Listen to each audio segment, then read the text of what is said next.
Kia ora and welcome to this episode of the Amateur Austenite. I'm Frances Duncan, an author and the founder of the Jane Austen Society of New Zealand / Aotearoa. My guests today, Jessamyn Leigh, co-creator of Rational Creatures, and Cooper Bohn, who played Elliot. Yeah, hi, I'm Jessamyn, and I am one of the co-creators of Rational Creatures. So that's what I wrote, directed a fair bit, did producing things, all kinds of stuff behind the scenes, along with a couple other people. I am Cooper, and I play Elliot on Rational Creatures, aka the Corporate Dreamboat, and I like to think I'm a bit of a corporate dreamboat in real life as well. I'll agree with that. So today we're going to be discussing episodes 11 and 12 of Rational Creatures. Episode 11, hugely impactful episode. Lewis calls out Fred on his shit, grows a spine, and grows as a person. They break up. There's a beautiful bit of filming in the mirror. You can see Fred in the mirror and Lewis in front of it. Lewis has some great lines. I better not fuck this up because in what world would someone like him go for someone like me? And I just want being myself to be enough. And Fred, of course, has always been the dumper rather than the dumpy. And then there's a very brief second at the end where Anna is packing. Sorry, you weren't in this episode, Cooper. Did you all write the episodes collaboratively, or was someone's particular experience really brought into this particular episode? Writing-wise was kind of a mix. When we very first outlined and drafted, we had individual episodes assigned to us. And at that point, the series was, I think, 30 episodes long, or maybe even more than 30. It was very, very long. We just kind of wrote everything we wanted to write, and we're like, we'll rein it in later. So, there's episodes that have been smushed together, episodes that we wrote and are gone. This episode is actually an example of one that changed very little throughout almost 5 years of draft changing. So Anya wrote it. I don't think it was particularly based on a experience, but she just had a really clear idea of what it needed to be, and it went through edits, and editing was very collaborative where we'd all get on a Zoom call and we'd all be in the document. And there's definitely episodes where it's when you read it now, we're we don't know who wrote what lines, but that one didn't change very much because it was so strong to begin with. Yeah, it's actually a shame this one didn't work out to be an Anya episode because she probably had more things to say about the writing of it. This is, I think, one of the most impactful episodes in the whole series. It's strong. I'm happy with how it came out. I think that mirror shot was also her idea. She kind of had the lead on cinematography on set. And, of course, the room that we were filming in just happened to have it, so that worked out. It's not a complicated episode. It's kind of just two people standing there talking with each other. But sometimes that's stronger for an episode where there's, a lot going on emotionally. Because, in the second season, a lot happens in episodes, and there's lots of changing between scenes, and a lot of characters appear. And in episode 12, we get to meet Elliot, the corporate dreamboat, for the first time. We've heard a bit about him before. He does start off with a compliment to Anna, which is really lovely. You can tell that her father is enamored with him in a non-sexual way, presumably, although he is, apologies, Cooper, kind of hot, so maybe his father is into him. Who knows? Yeah, that's something we could have explored in a different version. Charlie calls out Marisol for also kind of telling Anna what to do, like their father does. They're so coupley, it's adorable. And then at the end of the episode, they move into their new house. You can see that Fred is dealing with the breakup, watching movies, eating ice cream, actually goes for therapy, and then starts thinking about Anna again, which is interesting. Ben and Lewis are studying together, and Ben is giving him gummies because he's so thoughtful. And then Lewis finally does something for Ben and organises a gig for him. It's a jam-packed episode. Okay, let's move all the plot forward so we can get to the final act. Do you think that with the compressed time frame for filming and stuff, it was kind of easier to put all the things in one episode rather than do a bunch of really short ones? I feel like there was a montage here fairly early in drafting that we were no, that's how we want to get through several things quickly. There may have been some longer versions of some of these scenes. It's been so long I don't remember for sure. We could have split all these scenes into 3 or 4 episodes. It takes the same amount of work to film the scenes regardless. It just seemed like the right way to go. We did really switch up the order that was in the script and then the order that the scenes ended up when we edited it into a video changed quite a bit. I don't remember what it was originally, but I remember we put them in this script order and it just like wasn't flowing with the music, and it was like, let's change where the scenes that have more talking in them are and just like rearrange some things. I love that montage. I feel like you guys do a really good job at telling multiple storylines at one time in a short period of time. It moves very well, and I love watching that. Yeah, thanks. And we had to get a lot of like Elliot introduction in very quickly, and it's kind of interesting to introduce character in a montage, I guess. I didn't really think about that, but like I think that's a credit to the acting of you and Christina too, because there's not even, it's like 4 lines of dialogue or something in the whole montage that Elliot has, but I feel like it establishes pretty strongly like him as a character and what their dynamic is like. Not to start a train of compliments here, but the writing as well. Like, thank you. like that, it was very clear who Elliot was from reading those few lines, like right off the bat. What was it like for you, Cooper, coming into an already established cast? It was so fun. Everybody was so welcoming, but it was also so like weird and also like fitting, because Elliot is kind of like the odd man out, especially when we were shooting another episode, but there's like a party scene that I'm in. And it was so weird, like coming into that apartment and everybody's known each other for a while. And then like, it's me, you know? And it was, again, like people were so welcoming, but I think that dynamic of kind of me being the one that nobody knew really shows up on screen too. I mean, I'm glad that it worked out, but I do remember being like, oh, I feel kind of bad for Cooper that he has to come in, because it wasn't even, it was like the middle of the week and the middle of the day where we had shot for like a day and a half big group scenes where it was like everyone was there. Everyone was so excited to see each other after 3 years. We were getting like giggly and silly. I think it was like right after lunch break. And I was like, oh, I feel bad Cooper has to come into this like very tight-knit dynamic. And fortunately it does work for the character, but I'm glad that like you felt welcomed as a person too, because I was like, I knew no one would be like mean or anything, but I was like, it just is a weird vibe to come into something that's like, you know, a bunch of people who've just spent like 4 days like just with each other working really hard. It was funny how that timed out. It probably, you know, in a world where we could have scheduled things differently, we would have had like, oh, let's hang out and meet each other on a day and like ease you into it. But good job getting thrown into the deep end and just rolling with it. It was easy. Y'all were like a family, and I was the new adopted cousin. So how did you join the team, Cooper? Oh, goodness. It's been a while now, but I believe it was through Backstage y'all cast me, right? Was it Backstage? We put out the casting call on a couple of different sites, so I don't remember for sure which one we contacted you through, but probably either Backstage or somewhere else where you submitted. And we did callbacks for Elliot, yeah? Yeah. We did Zoom callbacks because none of us were in Chicago. When we filmed season 1, we had one person who was living in Chicago and the rest of us traveled in. We cast people there. And then season 2, she had moved, so we all had to travel in. So we weren't really there. We had like one prep day in Chicago. I didn't even know that until we were on set. People were talking about where everybody was from, and I was like, oh, I just like booked it down the red line here in Chicago. Yeah. But yeah, I don't remember too much about the process, but I know I remember being cast through Backstage, and yeah, it was really, really interesting and fun getting to read for the role. It was also my introduction to Jane Austen. I hadn't read anything of hers yet, and I'd always wanted to, and I finally got the opportunity to read Persuasion kind of right in the ramp up before the shoot, and just fantastic writing. So it was great. Always good to give someone an excuse to read Jane Austen. Yes, yes. There are a lot of web series that you could also watch based on Jane Austen. I believe that Jessamyn was in one herself.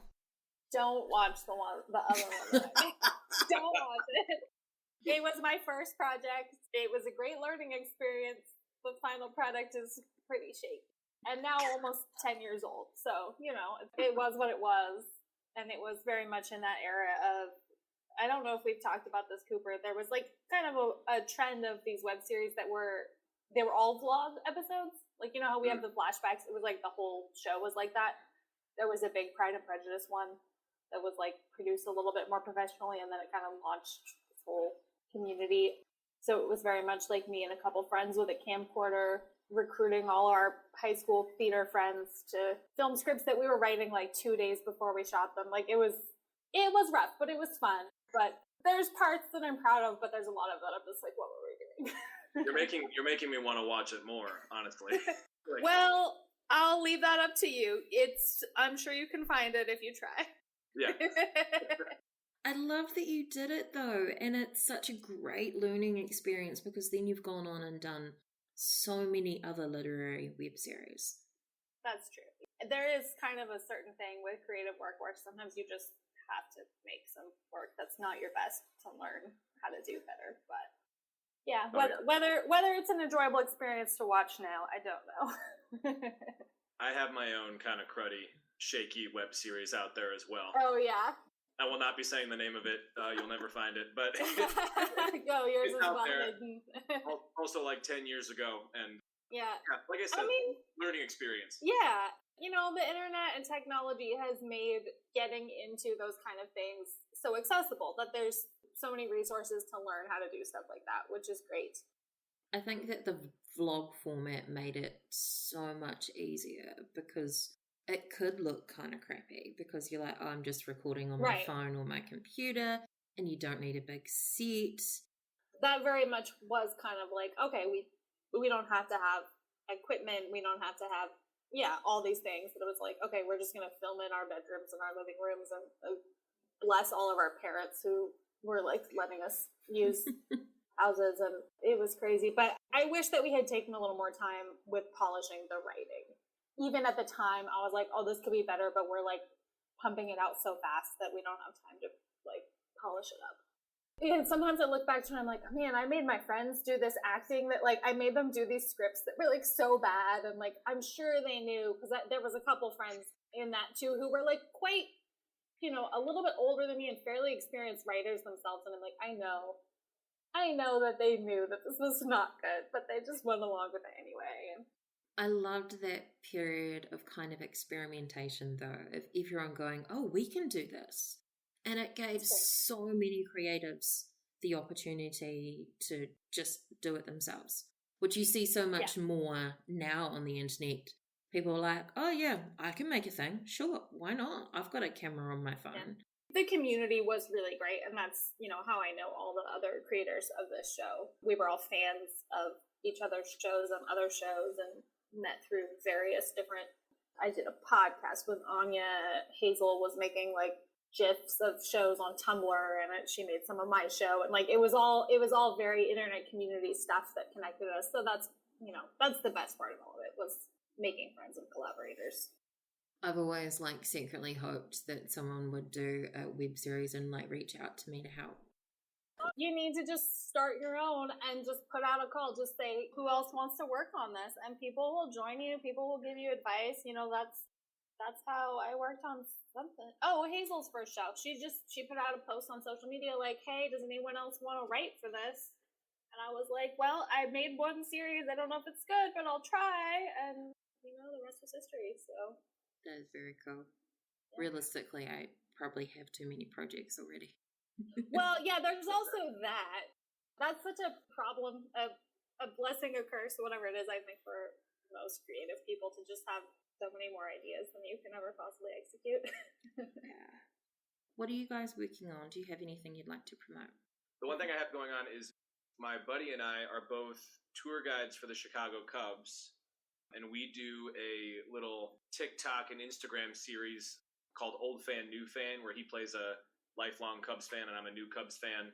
I don't know much about baseball. He knows everything, and we just kind of like feed off each other in fun little 30-second clips. So you can always check me out on that. That's on my Instagram and the TikTok as well. I probably would learn from the new fan because I know nothing about baseball. At the moment, I don't think I have anything else to promote besides just watch Rational Creatures. There's ideas percolating, as Fred would say in the show, behind the scenes, but nothing really moving. We're still wrapping up some details on Rational Creatures, sending out crowdfunding perks and stuff like that, and I think all of us needed a little like brain break, and people are like moving and changing jobs, and real life stuff too. So not that creative work isn't real life, but other parts of life. So can we talk a little bit about the funding? Yeah.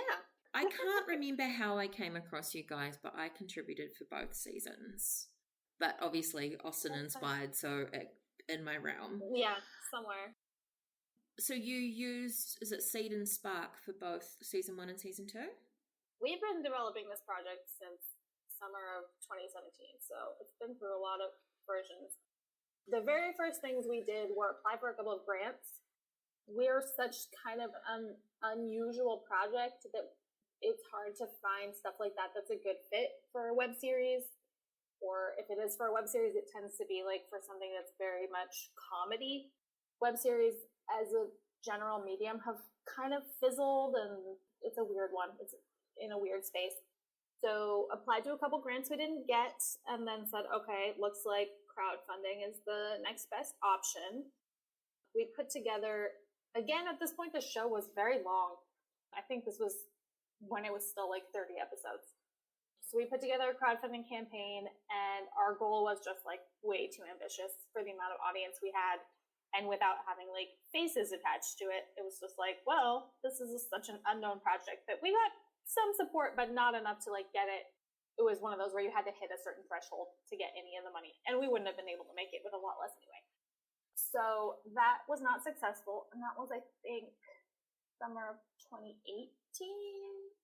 So then we said, let's just do like a mini campaign.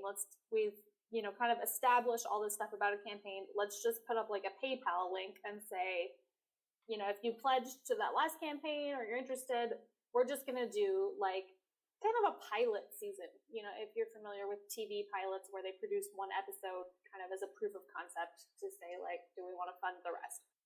So we said, let's just take the first 5 episodes, film those, and then we'll have something to like actually pique people's interest. We'll have actual faces. We'll have some footage. So we raised, I think it was close to $5,000 for that in US dollars. And then very quickly, I don't know why we did this on such a tight timeline. I think we finished funding at the end of December and we shot in February. We had like a month for pre-production, which was, I don't know why we did that. It was very rushed. Went out to Chicago, filmed it all, and then it took, several months to get it released. And then come January 2020, we launched season 2 crowdfunding, which was actually kind of good timing, I guess, because it was before we realized the pandemic was happening.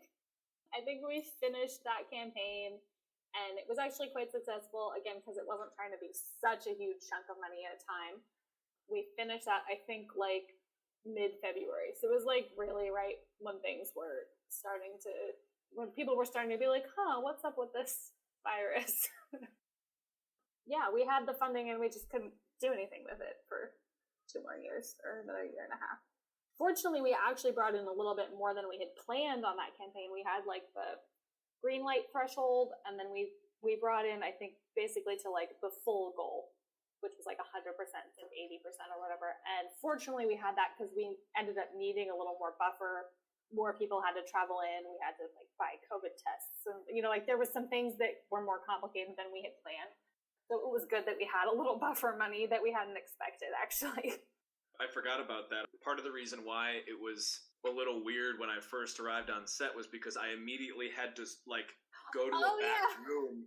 We were filming in the living room, which is like right by the entrance, and then I like had to come in and they were like, "Hey, come over here," and I like went all the way down the hall and like had to get locked in a room with my like COVID test thing and do that whole thing. That's true. I forgot about that too. It was a little bit less weird for everyone else because they at least already knew everyone when they had to do that. Everyone had to COVID test when they got to set. So it was like, oh, you're coming in the middle of the day. Just go sit in a room by yourself and listen to us talk for a couple minutes. Credit to you guys for all this fundraising stuff. I'm learning about this as well as we're talking about it. I didn't know too much about what you guys had done, but I feel like so many people, when they produce stuff, they have this idea that they're going to do it really quickly, and things end up getting rushed, and then your final product is not what you wanted it to be. But it seems like you guys really took your time and were patient about it, and then the pandemic came in and yeah, we did have some padding that we hadn't expected for sure. You stuck with it though. You know, a lot of people kind of just gave up on stuff they were working on in the pandemic. I think it was like a point of hope for us. Like, gotta get our vaccines. We just gotta this so we could do it. And then it was unfortunate too when we actually did set up shoots for season 2. We ended up splitting it into 3 chunks, which was not the original plan. You know, we're booking 6 weeks, 8 weeks out, plane tickets and stuff, and then it would be like, oh, yeah, everyone did just get vaccinated, but have you heard of the Delta wave? Or, like, they all ended up at, unfortunately, really bad times, and we were just like, everyone is going to be really careful, and we're going to test, and, like, fortunately, it was all okay, but it was scary, because it was like, one person gets sick, we're done, and we don't really have the money to, like, change all the flights, and, like, it feels like a miracle that we pulled it off. I remember that shoot was like such a joyful little experience because not many actors were booking a lot of stuff even then, which was like probably like a year into the whole thing ish. I remember coming from my pandemic job, which was a guest service at Target. Lovely. But so I had like a couple days of that in a row, but then I had the day off for this shoot and I was like, I get to actually do what I like to do. I think it felt really refreshing and exciting for all of us to just be like, oh, we can like hang out with people and do stuff we like doing once we were in and we've done our testing. Not think too hard about it. It was a long haul, but I'm glad we did it. It would have been disappointing for so many people if we didn't do it. So. This has been Cooper Bohn and Jessamyn Leigh, and I'm Frances Duncan. Links to the socials are in the notes. Thank you for listening, and we wish you happy watching.